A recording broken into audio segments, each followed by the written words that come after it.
So on my left, we have Jessica Wickett, who's a graduate from Tulane with a BA in Latin American Studies, and then got an MBA in Chicago, worked in Bolivia, and spent her tour of duty in Washington for a while as a staffer, and then eventually got involved with the LNG business here in the Gulf Coast.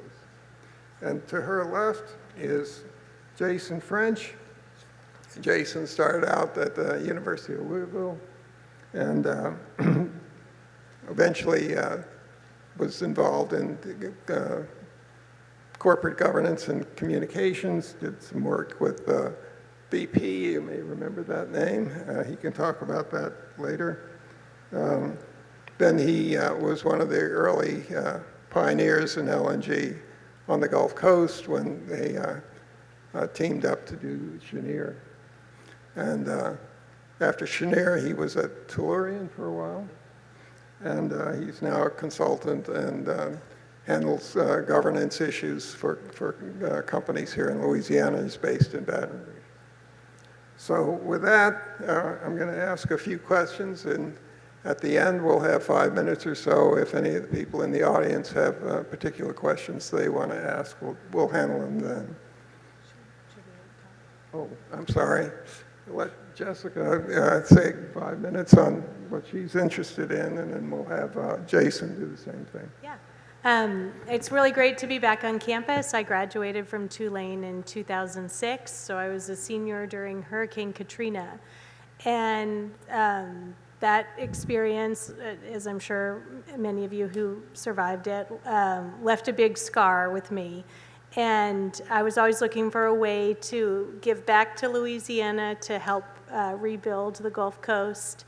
And after graduating from undergrad, I lived in South America for a number of years, then went to Capitol Hill, where I worked in energy policy for a member of Congress from South Texas. And during that time, the Eagle Ford Shale was being developed, and Cheniere was in the early stage of permitting its second LNG project.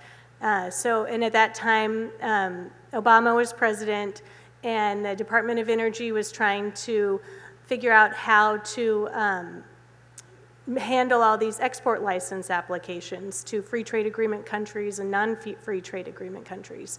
So on the Hill, I had an incredible education at the very early stages of this regulatory regime forming, and was able to bring members of Congress, industry leaders, and staff together to learn about LNG and the global reach of the industry.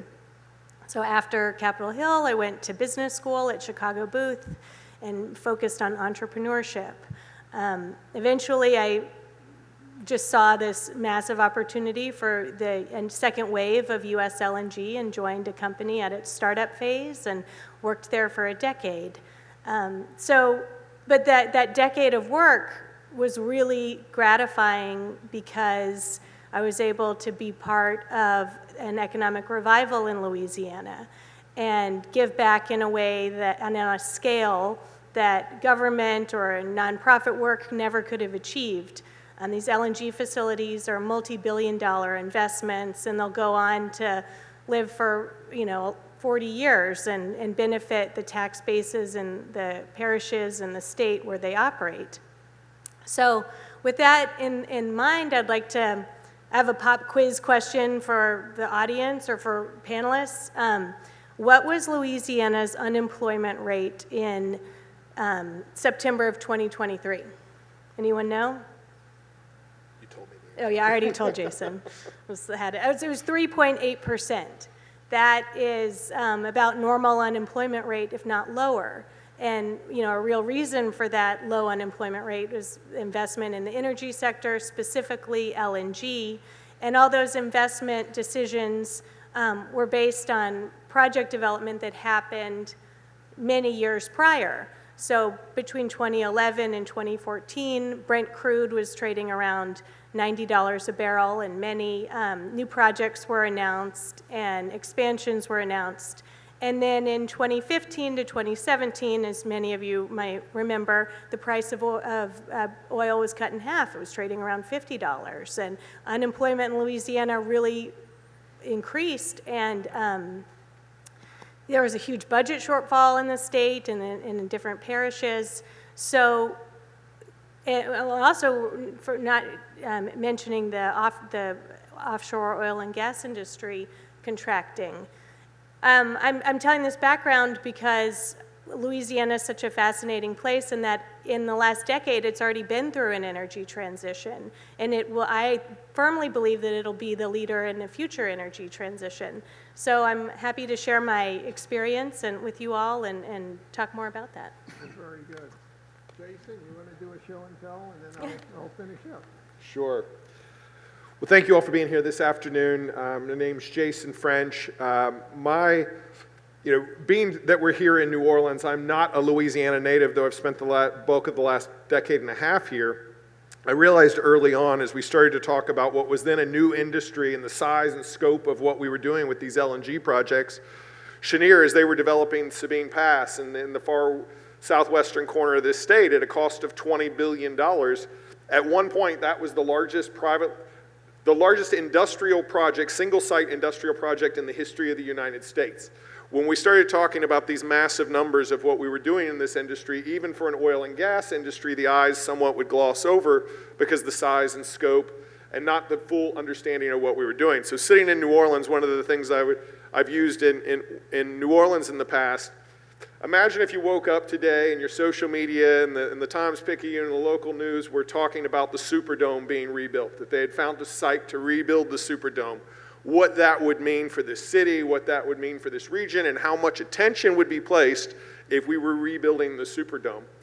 In Cameron Parish, Louisiana, the largest by land mass, the smallest parish by population, 3 companies, Cheniere Energy, Cameron LNG, and Venture Global, have built the equivalent of the Superdome 40 plus times. Now, I haven't adjusted for the inflation over the last year. It used to be 42 times, but I'm assuming it's probably high 30s now with some of the inflation we've dealt with in the last 12 to 18 months. But that gives you an idea of the scope of what this industry did not exist a decade ago. You've had the equivalent of 40 Superdomes built in that parish in Louisiana and more to come. So it has been, I've been fortunate enough to have a front row seat for that. Again, not a Louisiana native, as Eric mentioned. I was working for BP America, primarily focused on renewable projects in Kansas when the Deepwater Horizon exploded. And that was my introduction to Louisiana, working as part of that response. In 2011, was contacted by a recruiter for what I've learned is not always a good thing for a recruiter to say. They said, I've got a great entrepreneurial company for you to come work for. And what I found was that what entrepreneurial meant was this little company that I'd never heard of called Cheniere Energy was about $450 million in debt. The last story from the Wall Street Journal said they were virtually guaranteed to go bankrupt. And I had 4 offers at that time coming off of the high-profile BP assignment. And of course, that's the one I ended up going with. But that entrepreneurial company did turn out to be quite entrepreneurial and have grown into a major energy company here in the U.S. and certainly here based in Louisiana. In 2015, Sharif Souki, who founded Cheniere Energy and really was a pioneer of LNG exports in the United States, left to form Tulane. I was part of the team that went with Sharif to Tulane, was part of that company till 2021 when I started my consulting company. We work with LNG clients, energy clients, and clients across various sectors today. So that's been my history with the industry, and then also have been wearing dual hats in the last couple of years. Just stepped away from a role as executive director of the Center of Excellence in LNG at McNeese State University in Lake Charles. Given that Lake Charles and Southwest Louisiana truly have become a global epicenter of energy when you consider that the majority of U.S. LNG, the largest LNG exporter in the world, comes from Southwest Louisiana. The rest of the university and then the rest of the community is doing what they can to capitalize on that as the industry matures, and so I've been part of that as well. So I think obviously this LNG story that we're going to talk about today is an important one. Have been doing this long enough to be old enough to remember the fights of 2011, 2012, when we were fighting against Dow Chemical and many of the chemical producers in the country and manufacturers thinking that the U.S. could not support LNG exports and domestic needs. Those arguments have largely been settled, but now we've come in a decade and a half later, and now we're talking about, well, some of the other public controversies around LNG in a way that when you started these conversations in 2011, 2012, you had to begin the conversation with what is LNG? What do those three letters stand for? It's pretty widely known now, but it's a different set of controversies, but it's an industry that's starting to mature, and I look forward to the discussion this afternoon. Well, very good. Well, my background is chemical engineering. I'm a Georgia Tech graduate from 65, and then came here to Tulane for an MBA, I got it in 67, promptly moved to New York, worked in New York for 10 years or so, came back to Louisiana. I worked for a short time, then went to Baton Rouge, and worked in a company called Ethyl Corporation, which no longer exists, but was the world-leading producer of tetraethyl lead for gasoline. We had a few problems with the phase down. We actually ended up organizing the phase down of lead. It's one of the few cases of committing hara-kiri for American business, but we methodically priced ourselves out of the business, basically. I then came down to New Orleans, worked for J. Ray McDermott, major offshore constructor, and then went to work for their major competitor, which was an Italian company called Saipem. Eventually came back to the U.S. as head of their U.S. subsidiary in Houston. So somewhere after all of that, I did a couple of smaller company public offerings here. I'd done a big offering in Italy at the time I was over there. And then came to Tulane starting in 2003 and have been here ever since. So I worked for Tulane longer than I worked for anybody else. So, during that somewhat varied career, I spent a little bit of time worrying about LNG. If you know, remember, LNG went through a couple of early gyrations, and we were instrumental, for example, in building one of the plants in Turkey, the first one that was ever built. And LNG is a wonderful product. It's got staying power, if nothing else.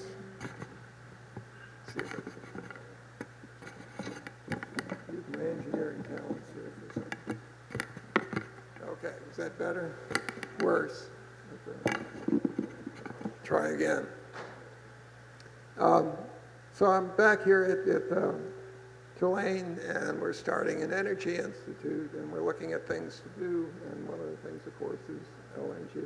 So one of my earliest experiences with Cheniere was actually visiting the site while it was being built as an import terminal. And I guess Sharif Suki has the...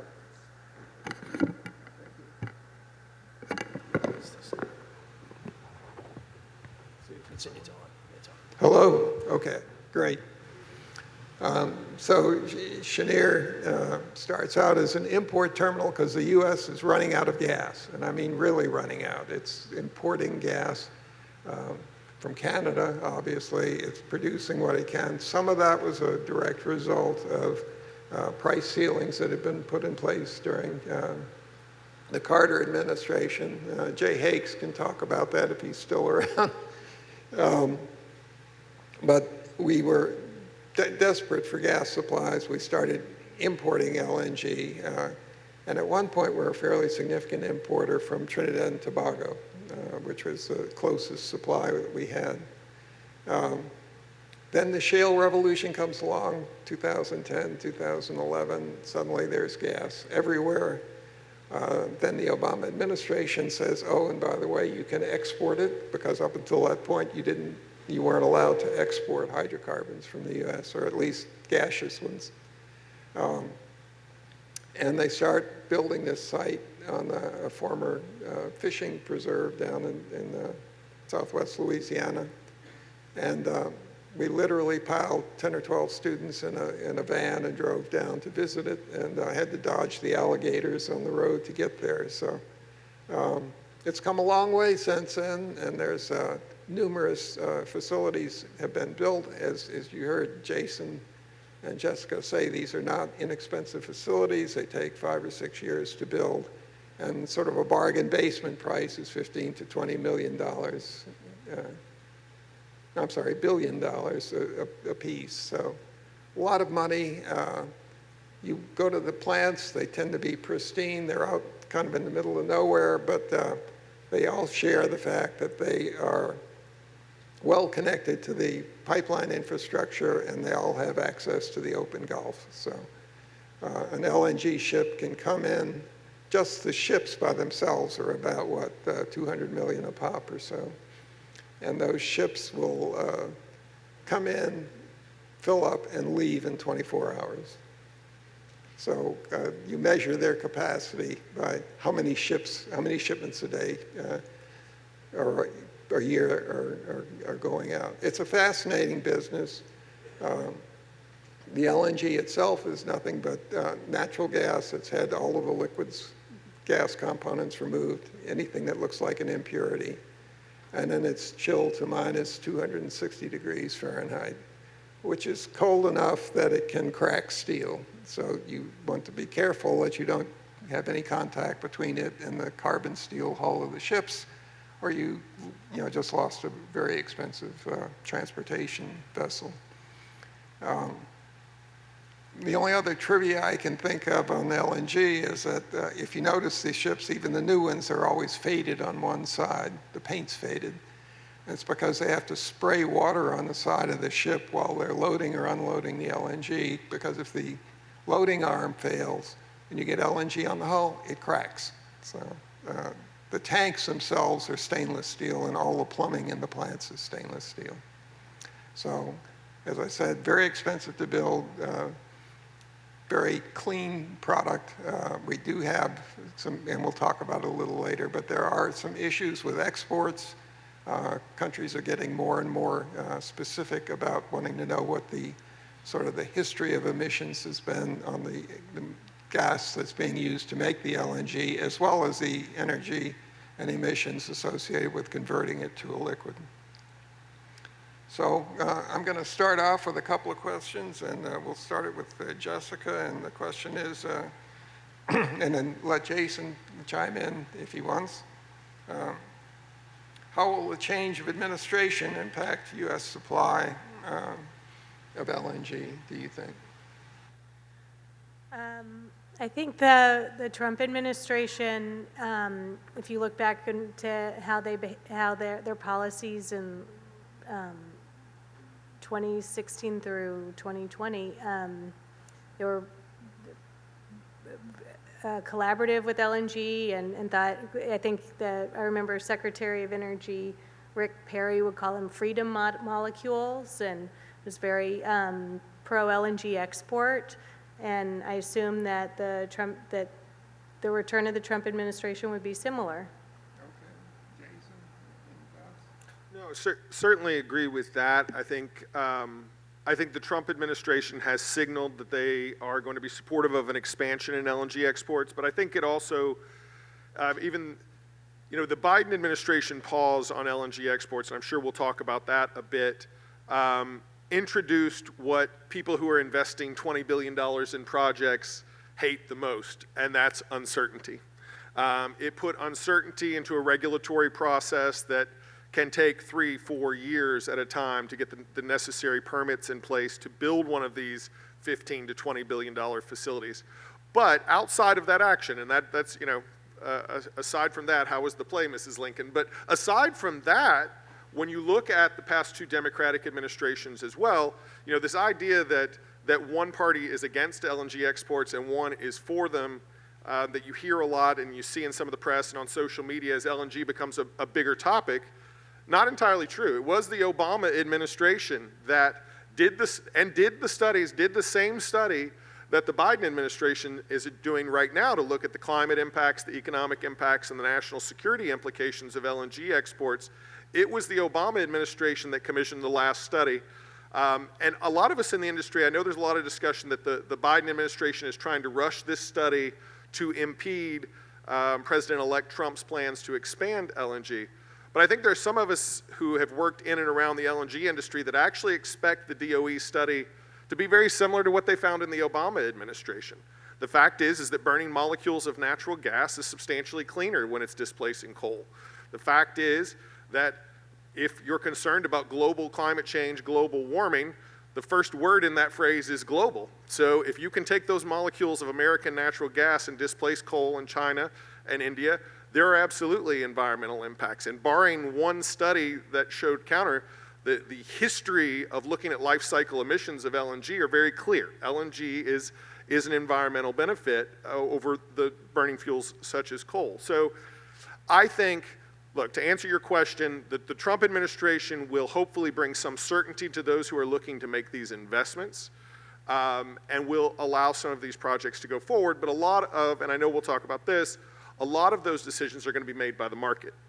When you're spending $20 billion, whether you're an international integrated major or you're a startup, as Cheniere was, or as some of the other companies who've tried to get into this field, $20 billion is a lot of money.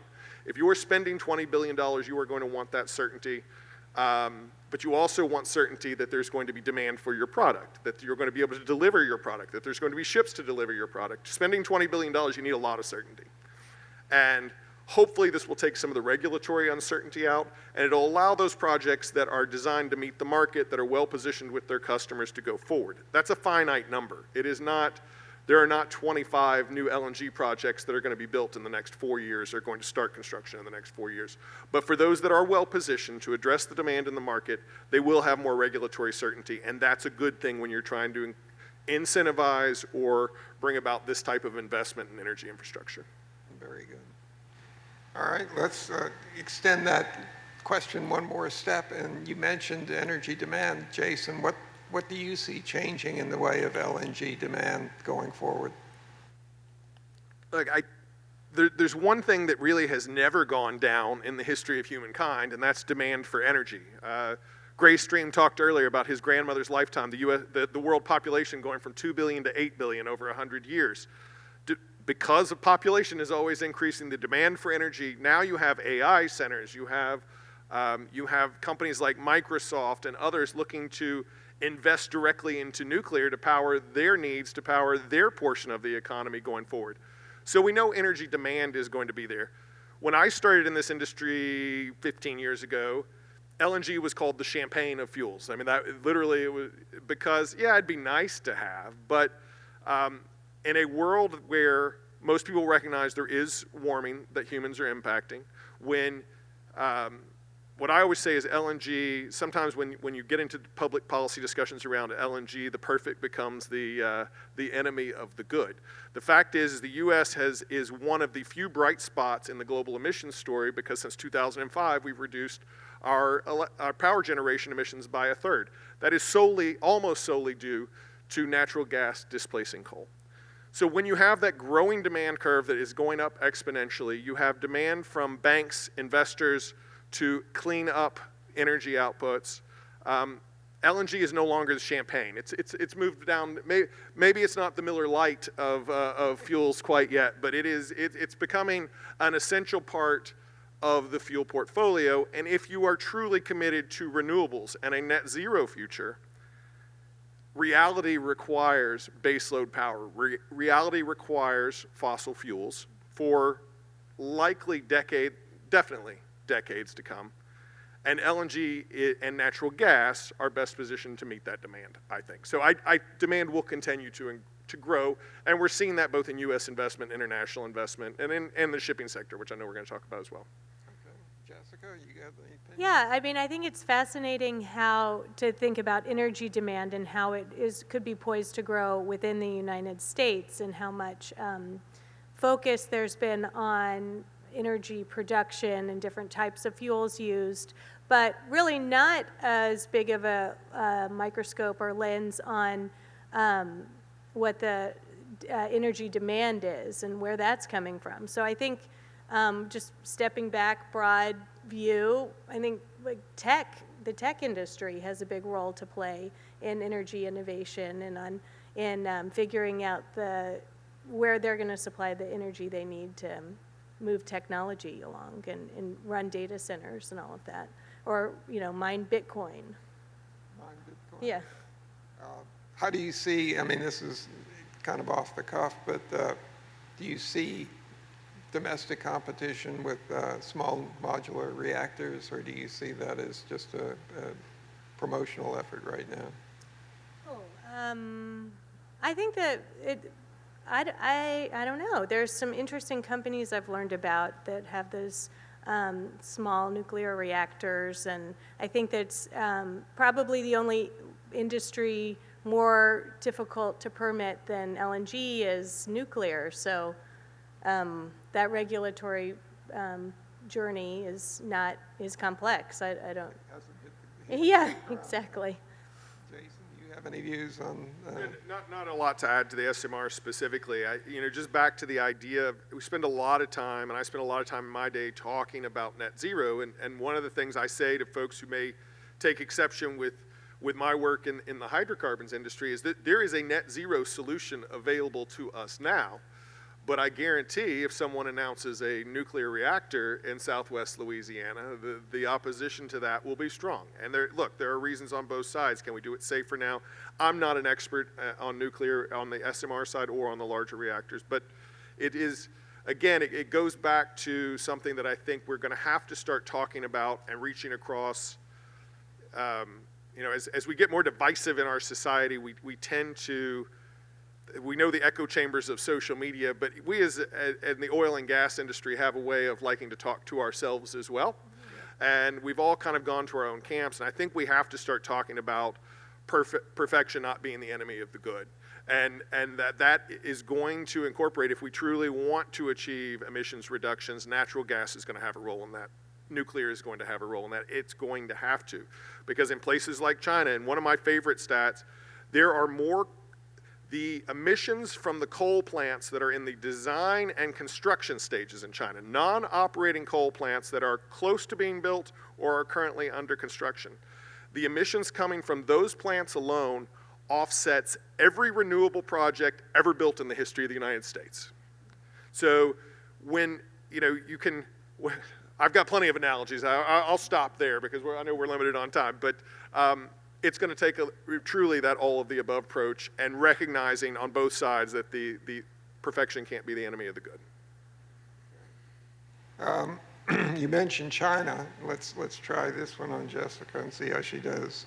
Do you expect to see China use countervailing duties on LNG to offset U.S. import tariffs of 20 to 60% on chips and EVs? Ooh, I don't know. I think that the U.S. being in a position to export LNG is an energy dominance position, and I think China needs LNG, so I'm not hopefully they'll all work together. I don't know. I don't have a strong opinion, or I don't want to read the tea leaves on that. I don't know. Jason, do you have a view? Prognosticating what's going to happen over the next 4 years, I'm not even gonna guess on some of that. I will say, look, we have had a Trump administration before. We have had a tariff battle with China before. We know that in 2019, China put in retaliatory tariffs on LNG of, I think, 25%, 15 or I think it was 20, got up to 25%. And then a few months later, China issued waivers on tariffs on certain products, which included LNG. Because nations, like people, have wants and needs. The iPhone is a want. The Tesla is a want. Keeping the lights on is a need.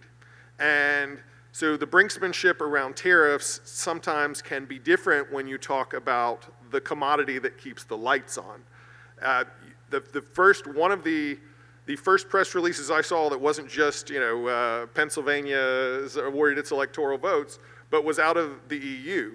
And the EU saying that their strategy to avoid a trade war with the incoming Trump administration, that they are considering massive purchases of U.S. natural gas. Now, the interesting thing is, I loved even when the Biden administration said, oh, we're going to send 15 billion cubic meters more LNG to Europe. There's a finite amount of LNG. There's only so many operating facilities here. You can't just fluctuate and say, we're going to suddenly power Europe tomorrow. But the fact is that, to your question, that Europe is already looking at a way to get around tariffs by buying more of what they need from the U.S. and developing a more energy dependence on the U.S., I think is a sign. I'm not as pessimistic about the Chinese tariffs situation as I am about perhaps some other things in our... Well, I mean, one of the things with Europe, of course, is that they kind of initiated things. They hit first, if you will, with the CBAM, basically a carbon tax, but a carbon tax directed at U.S. LNG, or at least on imports, regardless of where they came from.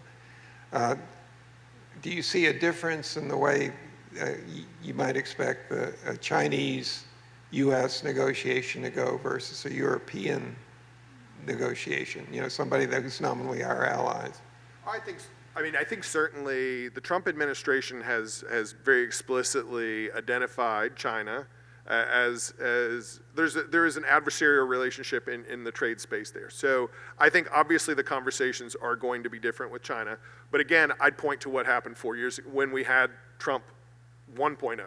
Yeah. And the trade war quickly backed away. It was a matter of months that the Chinese government imposed tariffs on U.S. LNG. So could this escalate? Could situations in Taiwan, could things go an entirely different direction? Certainly, but I think history will likely be informative that energy is a basic need. For the longest time, China didn't sign long-term contracts with the U.S. because I think there are concerns at both sides of that relationship on China becoming energy dependent on the U.S. And for us, I think there's, again, going back to the displacement of coal, we have a lot of motivations, both geopolitical, environmental, and the economic benefits that accrue here to continue selling into Asia and including China. So yes, will the discussions be different? But I think ultimately history informs what the result will be. Okay, so a triumph of the electorate over the masters, if you will. We'll see. Should we see if the audience has questions? Well, we're coming to that. Let's see what else we've got here. You mentioned contracts.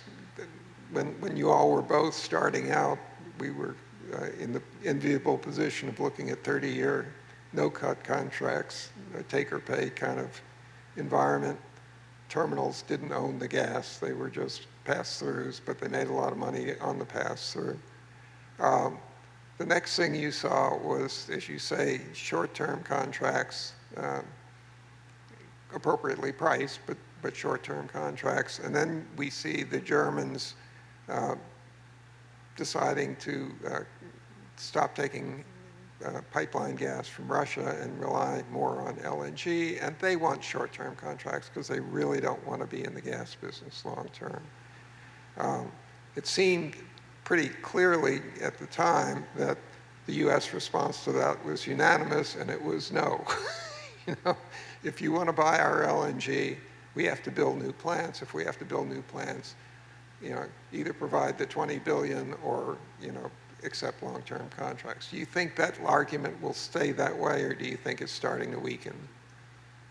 I believe that Germany has entered into some long-term contracts recently with U.S. LNG exporters, and are taking a very pragmatic approach to their energy mix.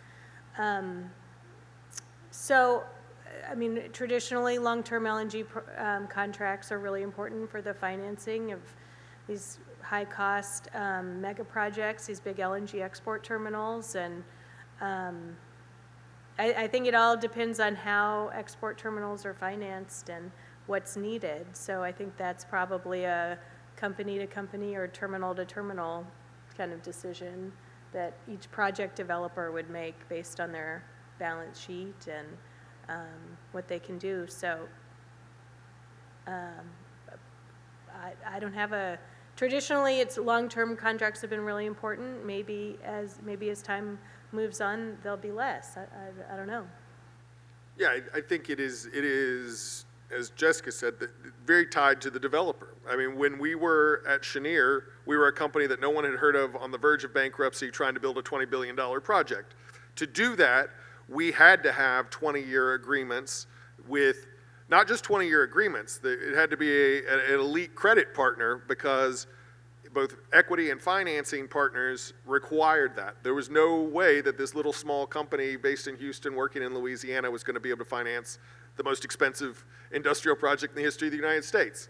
I think as the industry grows, and I often talk when with the LNG Center, we're talking about the industry moving into a new chapter in this country.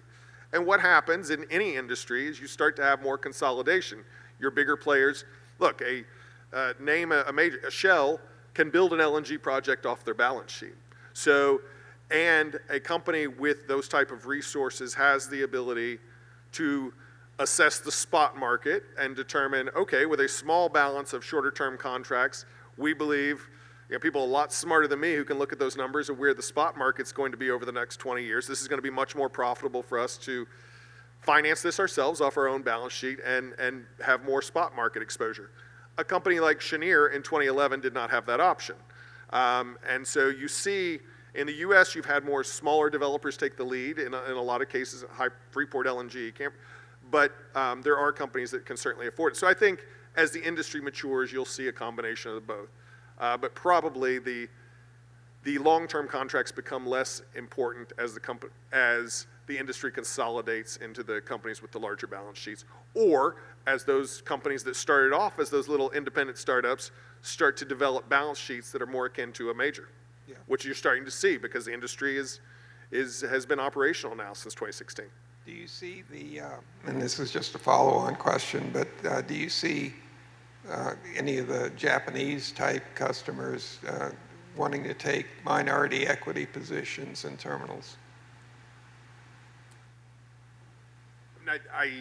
Given their consumption of LNG, I don't have, I can't think of any specific contracts with perhaps. Yeah, they were. I think they are a partner. That one, I honestly don't know Japan specifically. You're getting too country specific for me. I'm just saying that that's been sort of the pattern on emerging businesses. Eventually, if the customer is a dominant player, they will say, I'd like to have a piece of the action. I don't need control, but I need a piece. And I think that's just the maturing economics of what was a new industry for the U.S. I think you start to see that. Yeah. You agree, Jessica? Yes. Okay. All right. Price volatility, and this is one of my favorites.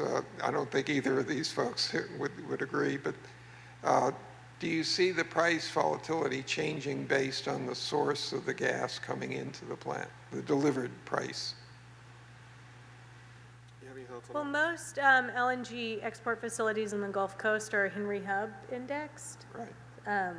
So I guess the question is Henry Hub price volatility? Well, I was thinking more of the fact that some of that gas is coming out of dry gas shale plays and some of it's coming out of wet gas. And the wet gas is generated as a byproduct, so it tends to go up and down a lot more. Oh, okay. I don't have a lot of particular thoughts on this one. I think the U.S. has been, if you look historically, the natural gas, the Henry Hub price in the U.S. has been, yes, there have been fluctuations, but since we've started hydraulic fracturing, horizontal drilling, the combination in 2008, you've seen largely, outside of a couple of geopolitical events, relatively stable prices in the U.S. for the feedstock. So I think given our robust infrastructure, given the number of production companies, given the number of basins, I have questions about declining rates from some of those wells, but it does, the estimates, I think, still are a 200-year supply here in the U.S. That stability has been something that has been attractive to customers, I know. So you may have a different perspective on it, but where you're going with that question, if you have thoughts, go for it, but I don't have any particular thoughts on that. Well, I was just concerned that really the LNG terminal doesn't set the price. The gas is owned by somebody else, typically. And to the degree that that gas is coming out of the Haynesville, the Haynesville volumes will fluctuate based on what's happening in the Permian Basin as a driver. So that was what I was getting towards. But Maybe a little too wonky for, for people. We're about 4 minutes out. Do we have any questions from the audience? Hello? Okay, yes. Our first question is, how can investors best position themselves to benefit from the continued growth of the LNG industry? Opinions? If I could give you the investment advice, I wouldn't be sitting here on this panel today, I would tell you. If you followed my investments, your returns have not been very well over the last decade. I'll tell you that also. Look, yeah, if you had been happy enough or fortunate enough to get in with Cheniere when the stock was below $1, I think it's at about $220 a decade later. That story is probably not being duplicated in the markets. Right now, used to a way to get exposure was in the transport sector. Transport sector is a little bit out of whack right now with the markets because the ships take about 30 months to build, the facilities take about 36 months to permit, and another 4 years to build. So you've had ship supply outpace the actual commodity. That will start to tighten, so looking to that trade in the future, not now, because investing in shipping is not the place to be right now. But I think it is, as you can watch Cheniere stock, for example, one that I'm very familiar with, because good management, all those things true, but it is demand for the product. There is a pent-up demand globally for a need, not a want, that company provides from the most stable, secure market in the world for that commodity. It's a good place to be. So. And Jessica, do you agree with that? Yeah, I mean, I think it's interesting to, as an investor on my iPhone, it's like trying to invest in something where you see sort of a pure play, or investing in a big energy company like Chevron, or any of the big multinational global energy companies. It's hard to figure out if you're really investing in LNG or their broad portfolio of assets. So pure plays like Cheniere are really interesting. Very good. Yeah. Any other questions? The next question, do you see continued worldwide growth in LNG? Is there any impact for U.S. LNG as Qatar completes its expansion to once again become larger than the U.S.? It's a supply question. Okay, I didn't hear that one well. Yeah, I didn't hear the first part either. I don't know why. I think there was some background. The question was, do you see continued worldwide growth in LNG? And then the second part of the question was the impact on U.S. LNG as Qatar continues its expansion. I think that there is global demand growing for LNG, and that the U.S. is in a position to meet that demand if it can permit, finance, and build more facilities. Qatar's growth was recently probably, it's kind of interesting to think about why that country has been able to expand its LNG capacity. I'll let others comment on that. They don't take a vote. That's, that's a start. I think one thing to always keep in mind, and Qatar is sort of a great competitor. They were the first to build really big transporters, but remember, they're almost a client state of the Emirates. They have to be able to get along with their neighbors. It's not a very big place. And they are a good competitor in the sense that they want to see long-term supply growth themselves, but they also want to see it worldwide. And last time I looked, the U.S. is still the low-cost supplier of gas to the world. So they will always win if it's a shorter distance from Qatar, but that doesn't mean that they are going to be able to set up a monopoly. I spoke to demand already. I would say on the supply side for us, I think it is also important as you consider the environmental considerations that the U.S. produces natural gas cleaner than our competitors around the world. The Berkeley Research Group put out a study just a few months ago looking at the life cycle emissions, and the fact is what they found, actually sourcing real cargoes from bottom up, that in many cases pipeline gas from Russia had a bigger emissions life cycle than LNG that had to cross the ocean, be loaded onto a ship and cross the ocean. And it's because of lax standards in other countries. So I think it bodes well for the U.S. as investors, the Equator Principles, those type things. As there's demand for cleaner products, I think that is another feather in the cap for us in the U.S. And the last point I'd maybe want to make is that Qatar has the problem of having to get all of their LNG out through the Straits of Hormuz. And they have been stopped from doing that on a couple of occasions. They've also been a target of some of their neighbors like Iraq. So I think we have as bad as it gets in the U.S., we probably have the most stable major supply of LNG in the world from a political standpoint. I think we're out of time. If there's, do we have one more question, or do you want to just end it here? I think we're at time. Okay. Well, thank you all very much, and let's have a hand for our experts here.